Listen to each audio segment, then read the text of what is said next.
Allahabad high court के justice Yashwant Verma इस समय देश के सबसे बड़े न्यायिक विवादों में फंसे हुए हैं। जब मार्च 2025 में उनके दिल्ली के सरकारी बंगले में आग लगने के बाद भारी मात्रा में नकद बरामद हुआ, यहाँ तक कि कुछ नोट जल भी चुके थे। सुप्रीम कोर्ट द्वारा गठित 3 न्यायाधीशों की इन हाउस जांच कमेटी ने पाया कि ये पैसे उनके कमरे में ही छिपाए गए थे, जो सीधे उनके नियंत्रण में था। और अब इस आचरण को गंभीर दुराचार यानी सीरियस मिसकंडक्ट बताया गया।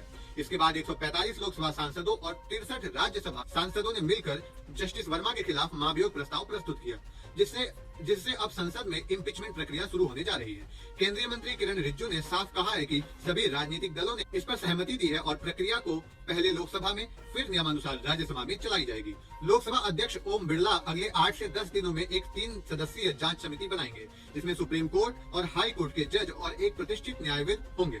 इस बीच जस्टिस वर्मा ने सुप्रीम कोर्ट में याचिका दाखिल की, लेकिन खास बात ये रही कि उन्होंने खुद को याचिका में गुमनाम याचिकाकर्ता के रूप में दर्ज कराया, यानी बिना अपनी असली नाम का इस्तेमाल किए। ऐसा आमतौर पर नाबालिग या यौन उत्पीड़न के मामले में किया जाता है, लेकिन एक हाई कोर्ट के जज के लिए यह पहली बार देखा गया। सुप्रीम कोर्ट ने इसी पर सवाल उठाया है कि आप अगर न्यायिक प्रक्रिया को गलत मानते हैं तो आप जांच में शामिल क्यों हुए। अब यह याचिका 30 जुलाई को दोबारा सुप्रीम कोर्ट में सुनी जाएगी। यह पूरा मामला इसलिए अहम है क्योंकि अगर संसद द्वारा ये महाभियोग प्रक्रिया आगे बढ़ती है तो यह भारत के इतिहास में उन बेहद दुर्लभ मामलों में शामिल हो जाएगी जब किसी हाई कोर्ट के जज को भ्रष्टाचार और कदाचार के आरोप में पद से हटाने की कार्यवाही हो रही हो।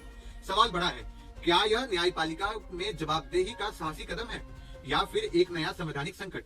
कमेंट में जरूर बताएं।